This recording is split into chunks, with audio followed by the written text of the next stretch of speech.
ሰላም ጤና ይስጥልን። ቻናሉ ኢትዮ ማለዳ ነው። ይህ ፖለቲከኛው ጀዋር መሐመድ የዋሽንግተን መንግስት በህወሓት ላይ የጣለችው አዲስ ማዕቀብ ግጭትን ከማስቆም ይልቅ ሊያፋጥን ይችላል በሚል ያዘጋጀውን እይታ እንደሚከተለው እናቀርብላችኋለን። የኔ እይታ የሚከተለው ነው ይለናል ጀዋር። ዩናይትድ ስቴትስ በተመረጡ የህወሓት መሪዎችና ቤተሰቦቻቸው ላይ የቪዛ እገዳ መጣሏን አስታውቃለች።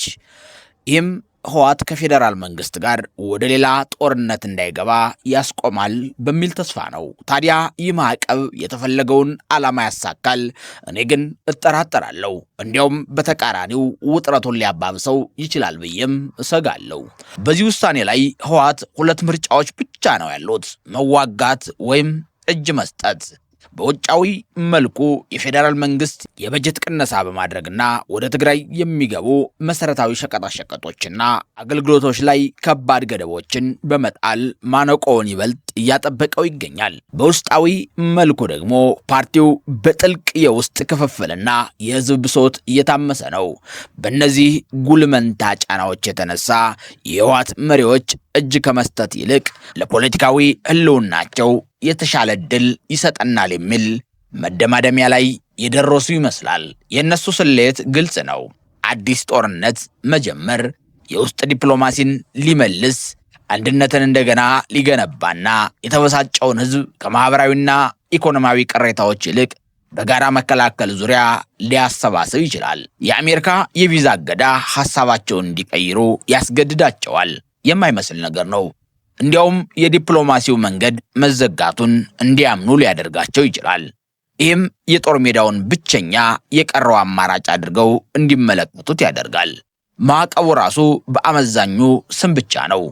አብዛኛዎቹ ኢላማ የተደረጉት ባለስልጣናት እንደ ኤርትራና ሱዳን ካሉ ጎረቤት ሀገራቶች አሁን ላይ ከትግራይ ወጥተው በነጻነት መንቀሳቀስ እድል የላቸውም። ያሉበትን ሁኔታ ከህልውና አንጻር የሚመለከቱ የፖለቲካ ተዋናዮች የጉዞ ገደብ ለነሱ ትርጉም የለውም፣ ማዕቀብ ሊሆን አይችልም። አንዳንዶች ማዕቀቡን ወደ ቤተሰብ አባላት ማስፋትና ጫናውን ይጨምራል ብለው ይከራከሩ ይሆናል። ነገር ግን የህወሓት መሪዎችን ለዓመታት የተመለከትኩት ያጠናውና የተቃወምኩ በመሆኔ ለልጆቻቸው የጉዞ እድል ማሰብ የፖለቲካ ህልውና ጉዳይ ነው ብለው የወሰኑትን ውሳኔ ይለውጧል ብዬ እጠራጠራለሁ። ሌላው ሰፊ ችግር ደግሞ ህወሓት አሁን እየታየ ባለው ፍጥጫ ውስጥ ብቸኛው ተዋናይ አለመሆኑ ነው። ከፌዴራል መንግስት ጋር የሚደረገው ግጭት እየቀረበ መሆኑን ከሚገነዘቡ ሌሎች ኃይሎች ጋር ግንኙነትና ስምምነቶችን መስርቷል። እነዚህ ተዋናዮች በተመሳሳይ መልኩ ከገደሉ ጫፍ እንዲመለሱ ማበረታቻ ካልተሰጣቸው በስተቀር ህወሓት ብቻውን ወደ ኋላ ማፈግፈግ እጅግ በጣም አደገኛ ይሆናል። ይህንን ማድረግ የፌዴራል መንግስት ፊት ብቻውንና ተጋላጭ አድርጎ ሊተወው ይችላል። በእንደዚህ አይነት ሁኔታዎች ውስጥ ማዕቀቡ ሙሉ በሙሉ እጅ ከመስጠት ውጭ ምንም አይነት ማበረታቻ አይሰጥም። መሰረታዊነትስ ዋሽንግተን በምላሹ ምን ዋስትና እያቀረበች ነው? አሜሪካ፣ የአፍሪካ ህብረትና አብዛኛው የዓለም አቀፍ ማህበረሰብ የፕሪቶሪያው ስምምነትና ዋስትና ሰጪዎች ነበሩ።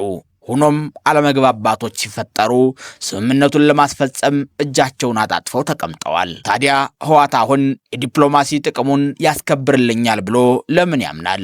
ምንም አይነት ጥቅም የሌለው ትንሽ ማስፈራሪያ እምነት ሊፈጥር አይችልም። በተለይም በአካባቢው ባለው ተለዋዋጭ እውነታ ላይ ተመስርቶ አቋሙን ይለዋውጣል ተብሎ የሚታሰበው አስተዳደር የመጣ ሲሆን፣ ሌላው ትልቅ ግድፈት ደግሞ ማዕቀቡ በህወሓት መሪዎች ላይ ብቻ ያተኮረ መሆኑ ነው። ነገር ግን ወደ ትግራይ የሚደረገውን ትክክለኛ ወታደራዊ ኃይል ስምሪት እያከናወነ ያለው የፌዴራል መንግስቱ ነው።